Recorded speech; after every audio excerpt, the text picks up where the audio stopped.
दोस्तों, अहंकार एक विनाशकारी भावना है जो व्यक्ति को अंधेरे के रास्ते पर ले जाती है। यह व्यक्ति को अपनी कमियों को देखने से रोकता है और उसे यह झूठा विश्वास दिलाता है कि वह दूसरों से श्रेष्ठ है। अहंकारी व्यक्ति हमेशा दूसरों से बेहतर होने का दावा करता है और वह कभी भी अपनी गलतियों को स्वीकार नहीं करता है। यह अहंकार किसी भी व्यक्ति को दूसरों की सलाह और आलोचना अनदेखा करवाता है। वह दूसरों की राय को सुनने के लिए तैयार नहीं रहता है और वह हमेशा अपने ही हिसाब से काम करना चाहता है, जिससे वह सीखने और सुधार करने के अवसरों से वंचित रह जाता है। अहंकार व्यक्ति को अकेला कर देता है, क्योंकि कोई भी व्यक्ति अहंकारी व्यक्ति के आसपास रहना पसंद नहीं करता है। अहंकार व्यक्ति को गलत रास्ते पर ले जाता है और उसे विनाश की ओर धकेलता है। अहंकार के कई रूप हैं। यह अभिमान, घमंड और श्रेष्ठता के भाव के रूप में प्रकट हो सकता है। अहंकार व्यक्ति के जीवन में कई समस्याएं पैदा करता है। यह उसके रिश्तों को खराब करता है और उसे सफल होने से रोकता है। अहंकारी व्यक्ति अक्सर दूसरों को दुख देता है और वह खुद भी दुखी रहता है। चलिए इसे आज की बौद्ध कहानी के माध्यम से समझते हैं और यह भी जानने का प्रयास करते हैं कि आखिर इसका समाधान क्या है और अपने अहंकार को नियंत्रित करने के लिए हम क्या कर सकते हैं। बहुत समय पहले की बात है। एक छोटा सा राज्य था। उस राज्य में एक व्यापारी रहता था जो बहुत अमीर था, जिसके पास किसी चीज की कोई कमी नहीं थी। उसके पास वो सारी सुख सुविधाएं थीं जो वह चाहता था। उसका एक पुत्र भी था जो अब युवा हो चुका था।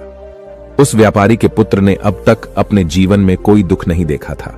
जो भी वह चाहता था वह व्यापारी उसे सब कुछ लाकर दे देता था, जिस कारण उसे अपने जीवन में किसी प्रकार के दुख का अनुभव अब तक नहीं किया था।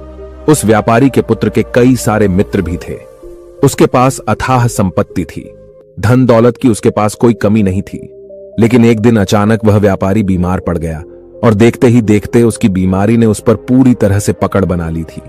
वह व्यापारी अपने जीवन की आखिरी सांसें गिन रहा था। अब उस व्यापारी को यह प्रतीत होने लगा था कि वह नहीं बच पाएगा। उसका अंतिम समय आ चुका है। इसलिए उसने अपने पुत्र को अपने पास बुलाया और उससे कहा, बेटा, तुमने आज तक केवल सुख ही देखा है। तुम्हें जो कुछ चाहिए था वो मैंने सब कुछ तुम्हें लाकर दिया, इसलिए तुमने आज तक दुख का अनुभव नहीं किया। दुख क्या होता है ये तुम्हें पता तक नहीं, और इसी बात की चिंता मुझे खाए जा रही है कि जब तुम्हारे पर दुखों के बादल मंडराने लगे तो तुम सह नहीं पाओगे। इसलिए आज मैंने तुम्हें यहां पर बुलाया है। मैं बस आखिरी समय पर तुमसे यह कहना चाहता हूं कि तुम सावधान रहना। मेरी मृत्यु के बाद तुम्हारे अपने ही तुम्हारे दुखों का कारण बन जाएंगे। इतना कहकर वह व्यापारी मृत्यु को प्राप्त हो गया। उस व्यापारी का पुत्र अपने पिता की मृत्यु पर बहुत दुखी था। वह रो रहा था। तभी उसके पास उसका एक मित्र आया और वह उसे समझाते हुए कहता है, मित्र, तुम रो क्यों रहे हो? तुम्हारा पिता ही मरा है, लेकिन तुम्हारे पास तो अब भी ये सारी धन दौलत है। ये सारी संपदा है कि सारी संपत्ति तुम्हारी ही तो है। अब तो तुम उन चीजों का भी आनंद ले सकते हो जिनका आनंद तुम अपने पिता के रहते नहीं ले पाए।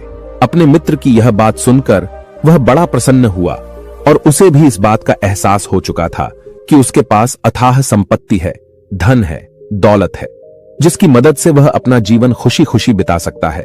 लेकिन इसी धन संपदा के कारण वह अब बुरी आदतों का शिकार भी हो चुका था। उसे हर प्रकार का नशा करने की आदत लग चुकी थी। जहां उसका मन करता वो वहां चला जाता। जब भी उसका मन करता वह किसी को भी अपने घर बुला लेता। फिर चाहे दिन हो या रात, जो भी उसका मन करता वह खरीद लेता, क्योंकि उसके पास संपत्ति थी। और तो और उसके पिता का सारा व्यापार भी अब उसी के हाथों में था और अब वह बहुत खुश था। वह अपने जीवन को अपनी मर्जी के हिसाब से जी रहा था। एक दिन उसके मन में ख्याल आया कि पिता ने मुझे बेवजह ही डरा दिया कि लोग मेरा फायदा उठाएंगे, मेरे दुश्मन बन जाएंगे, मेरे दुखों का कारण बन जाएंगे। लेकिन अब तो मैं और भी मजे से जी रहा हूं। मेरे सुख के दिन तो अब आए हैं। मैं आज तक जो नहीं कर पाया था वह सब करने में अब मैं सक्षम हूं। यह सब सोचकर उसकी खुशी का कोई ठिकाना नहीं था। वह बहुत खुश था। तभी एक दिन उस राज्य में एक बहुत बड़ा अस्पताल का निर्माण हो रहा था और इस अस्पताल के निर्माण के समय पर एक घोषणा करवाई गई कि जो भी इस अस्पताल के लिए सबसे अधिक दान देगा उसका नाम उस अस्पताल के एक पत्थर पर स्वर्ण अक्षरों में लिखा जाएगा। जब उसके मित्र ने यह बात सुनी तो वह दौड़ा दौड़ा उसके पास आया और उसे सारी बात बता दी। तब उस व्यापारी के पुत्र ने यह तय किया कि वह अस्पताल को सबसे बड़ा दान देगा, और उसने ऐसा ही किया। और साथ ही यह भी निश्चित हो गया कि उसका नाम उस अस्पताल के एक पत्थर पर स्वर्ण अक्षरों में लिखा जाएगा। लेकिन जब वह दान देकर वापस घर की ओर लौट रहा था तो रास्ते में उसे एक साधु मिले जो भोजन की मांग कर रहे थे। इस पर वह घमंडी व्यापारी का पुत्र कहता है, तुम जैसे लोग केवल 2 वक्त की रोटी के लिए हमेशा चिल्लाते रहते हो। पता नहीं तुम लोग कहां से आ जाते हो, और भगवान तुम लोगों को पैदा ही क्यों करता है। तुम लोग गंदगी हो, तुम्हें जीने का कोई हक नहीं, केवल अपना पेट भरने के लिए। 2 वक्त की रोटी के लिए तुम किसी के सामने भी झुक जाते हो।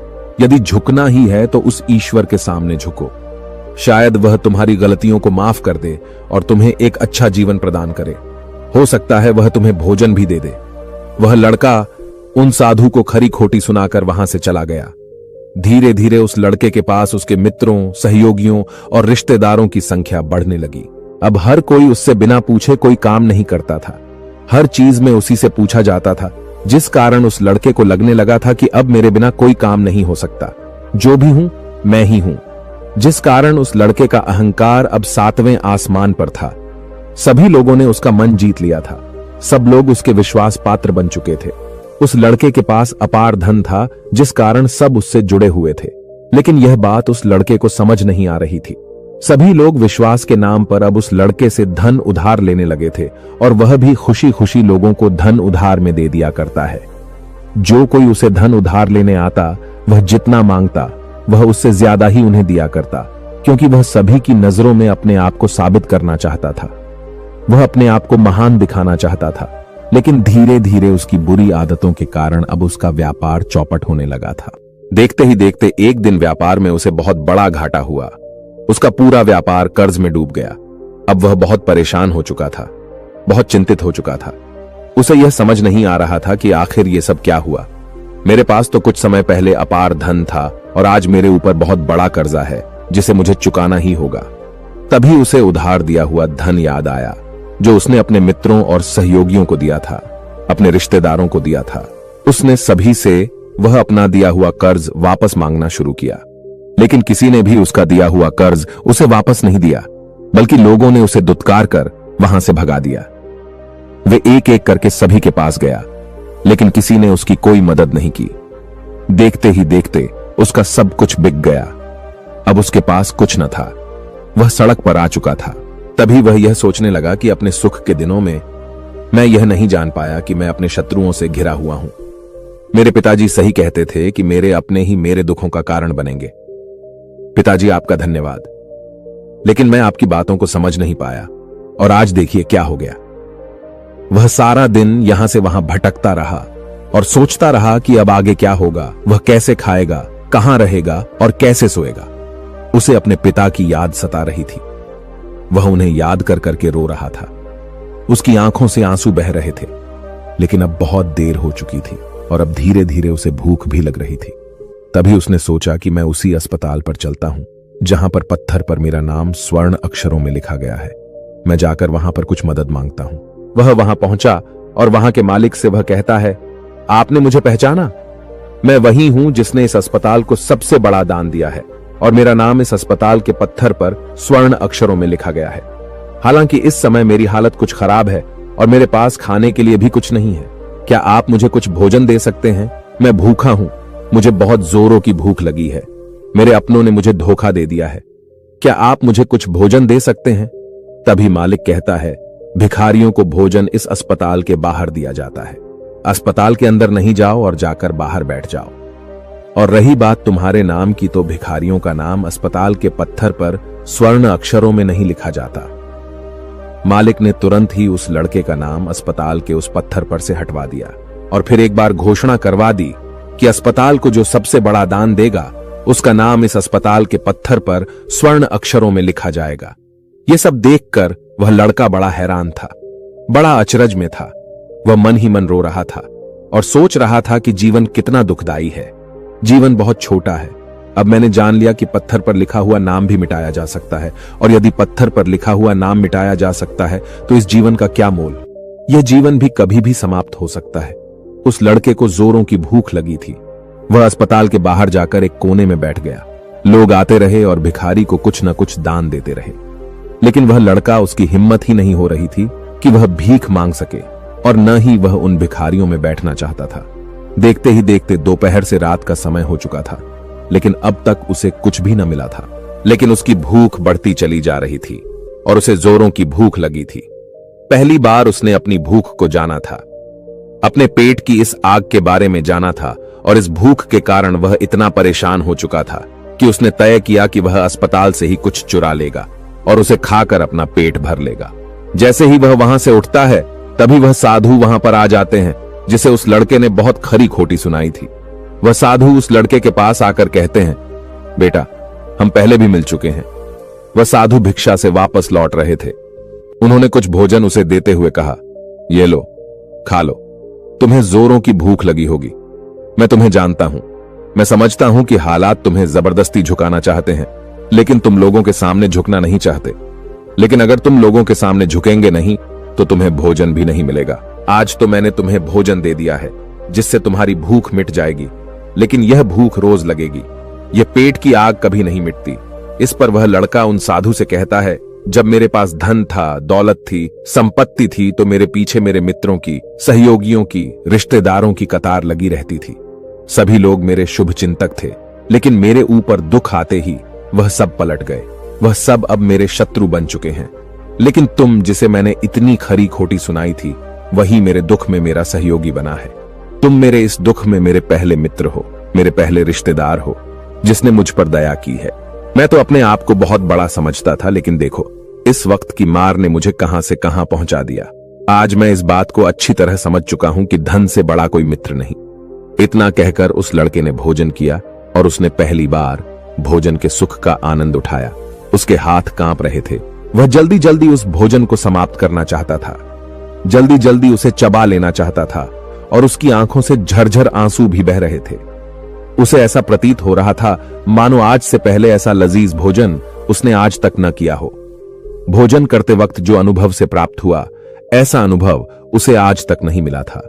तभी वह साधु से कहता है, यह कैसा सुख है, मैं इस दुख में भी इस भोजन के संतुष्टि का अनुभव कर पा रहा हूं।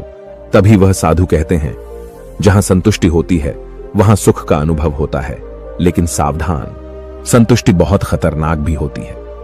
जब संतुष्टि हमारी आवश्यकताओं, हमारी इच्छाओं से ऊपर उठ जाती है, तब यह दुख के दर्शन भी हमें कराती है। आज जो भोजन तुम कर रहे हो, ऐसा भोजन यदि तुम्हें पहले प्राप्त होता तो तुम इसे छूते तक नहीं। लेकिन आज इसी भोजन को करके तुम्हें संतुष्टि मिल रही है। लेकिन जब तुम्हारे पास धन था, दौलत थी, तब तुमने इससे भी अच्छा भोजन किया होगा, लेकिन तब तुम्हें संतुष्टि नहीं मिली होगी, वह सुख प्राप्त नहीं हुआ होगा जो तुम आज अनुभव कर रहे हो।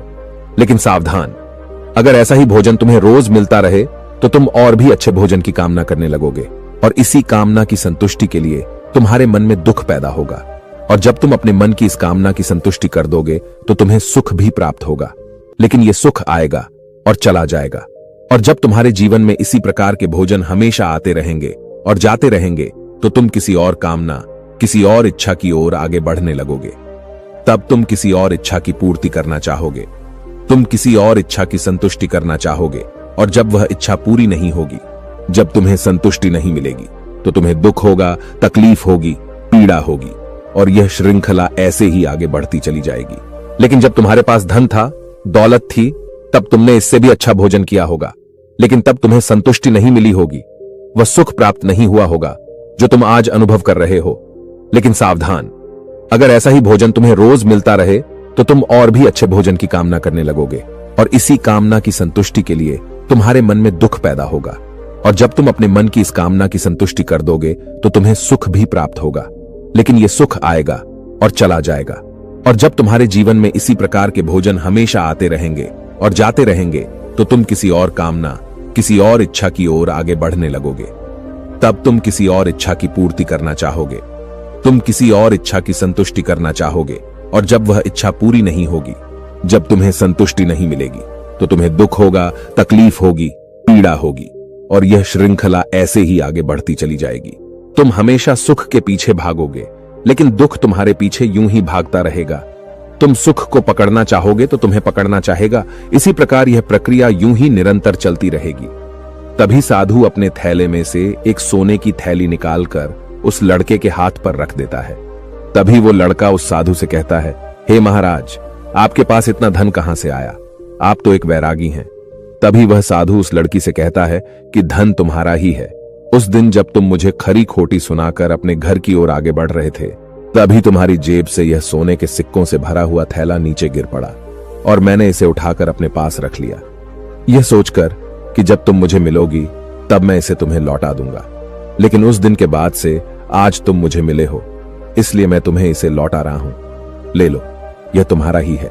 इस पर वह लड़का कहता है, हे महाराज, इसी धन के लिए तो मुझे मेरे मित्रों ने, मेरे सहयोगियों ने, यहां तक कि मेरे रिश्तेदारों ने भी मुझे धोखा दिया।